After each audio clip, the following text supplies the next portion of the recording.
Hello बच्चों, Shiva educational में आप सभी का स्वागत है। बच्चों, आज हम बुद्ध धर्म के बारे में पढ़ेंगे। बौद्ध धर्म के संस्थापक गौतम बुद्ध थे। इन्हें एशिया का ज्योतिपुंज यानी लाइट ऑफ एशिया भी कहा जाता था। गौतम बुद्ध का जन्म 563 ईसा पूर्व में लुम्बिनी कपिलवस्तु के लुम्बिनी नामक ग्राम में हुआ था। बच्चों, हम देखेंगे इनका पिता का नाम सुद्धोधन था और माता का जो नाम था वो महामाया था। इनके माता की मृत्यु इनके जन्म के 7वें दिन ही हो गई थी। इनका लालन पालन इनकी सौतेली माँ प्रजापति गौतमी ने ही की थी। इनके बचपन का नाम सिद्धार्थ था गौतम बुद्ध के।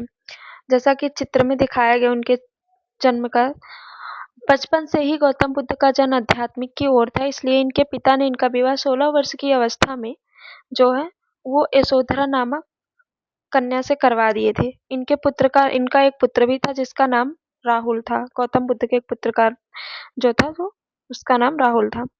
और देखेंगे बच्चों, अपने साम्राज्य का भ्रमण के दौरान इन्होंने कुछ दृश्य देखे, वो 4 अवस्थाएं देखे जो इनका मन में बैराग उत्पन्न हो गया। पहला था बूढ़ा व्यक्ति, दूसरा बीमार व्यक्ति, तीसरा सौ और चौथा सन्यासी।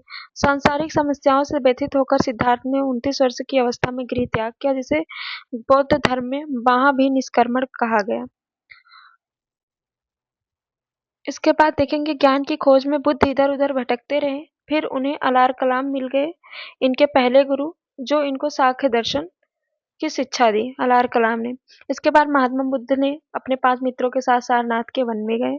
लगभग कई वर्षों तक कठिन तपस्या के बाद 35 वर्ष की आयु में बैसाख की पूर्णिमा के रात निरंजना नदी के किनारे पीपल वृक्ष के नीचे इनको क्या कहते हैं ज्ञान की प्राप्ति हुई, जिसे धर्म चक्र परिवर्तन कहा गया। बुद्ध ने अपना प्रथम उपदेश सारनाथ में दिया, जिसे बौद्ध धर्म ग्रंथों में धर्म चक्र परिवर्तन कहा गया। आगे जो बोले थे सॉरी वो गलत था, थोड़ा सा गलती से निकल गया था। इन्होंने उपदेश पाली भाषा में दिया।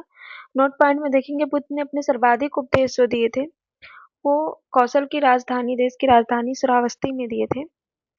अपनी सबसे अधिक उपदेश जो देते, इनके 4 सत्य कथन थे। संसार दुखों से भरा है, हर दुख का कोई ना कोई कारण है, सभी दुखों का सबसे बड़ा कारण इच्छा है, इच्छा पर नियंत्रण पाया जाता है। इनके 3 रत्न भी थे, बुद्ध, संघ और धम्म। गौतम बुद्ध के महात्मा बुद्ध के प्रमुख अनुयायी थे बिंबिसार, प्रसन्नजित और उदयन।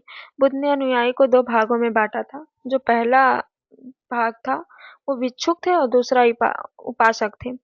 भिक्षुक जो थे वो क्या कहते हैं सन्यासी जीवन ग्रहण करते थे, सन्यास ग्रहण किया, और जो कि उपासक थे वो गृहस्थ जीवन व्यतीत करते थे। इसके बाद बुद्ध धर्म को अपनाया, गृहस्थ जीवन व्यतीत करते। बौद्ध संघ में सम्मिलित होने के लिए न्यूनतम आयु 15 वर्ष थी।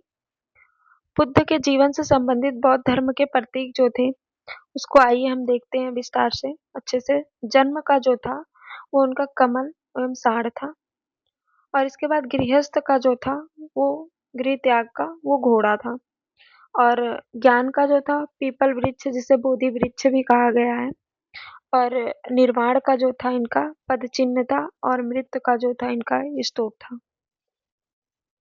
बच्चों, हम देखेंगे 80 वर्ष की अवस्था में 483 ईसा में कुशीनगर में बुद्ध का निधन हुआ, जिसे बौद्ध धर्म में महापरिनिर्वाण कहा गया है। और इसके बाद निधन के पश्चात बुद्ध के अस्थि अवशेषों को भारत के 8 जगहों पर स्थापित कर स्तूपों का निर्माण करवाया गया, जिसमें सबसे बड़ा स्तूप जो था वो सांची का स्तूप है। बौद्ध धर्म के महात्मा बुद्ध की मृत्यु के बाद धर्म के प्रचार प्रसार के लिए 4 बौद्ध संगीतियां इस प्रकार हैं, जैसा कि आप देख सकते हैं चित्र में। चौथी बौद्ध संगीति के बाद बौद्ध धर्म 2 भागों में बट गया, हीनयान महायान। हीनयान प्राचीन रूप था, महायान नवीन कठोर था। हीनयान कम लोगों द्वारा अपनाया गया निर्वाण प्राप्त कर सकती, और जो महायान था सरल मार्ग था, इसके द्वारा अधिक लोग निर्वाण प्राप्त कर सकते थे। बुद्ध अलौकिक गुण वाला सामान्य पुरुष था और महायान के अनुसार भगवान मानते थे। इनमें प्रतीकों की पूजा होती थी, महायान में मूर्ति की पूजा होती थी। इनके भाषा जो थे पाली में रचे गए थे, इनके संस्कृत में रचे गए थे। और बौद्धिस्ट का आदर्श ग्रहण करना जो दूसरों का कल्याण करते थे, इसका प्रचार प्रसार हीनयान में लंका, बर्मा, थाईलैंड, कंबोडिया, और महायान में चीन, तिब्बत, जापान और कोरिया आदि देशों में हुआ। नोट पॉइंट में हम देखेंगे बच्चों, अब सबसे पहले हम इनके त्रिपिटक देखेंगे। इनके पाली भाषा में रचे गए थे, संख्या 3 थी। विनय पिटक जो भिक्षु एवं भिक्षुणियों के आचरण संबंधी थे। और नियम है आचरण संबंधी। सुत्त पिटक जो थे इसमें बौद्ध धर्म के उपदेश संकलित हैं। और अभिधम्म पिटक जो है इसमें बौद्ध धर्म की जो है दार्शनिक व्याख्याएं दी गई हैं। इसका सबसे महत्वपूर्ण भाग कथा वस्तु है। अब जातक कथाएं देखिए मूल रूप से पाली भाषा में रचे गए, इनकी संख्या 549 है। इसमें बुद्ध के पूर्व जन्मों की कथाएं हैं।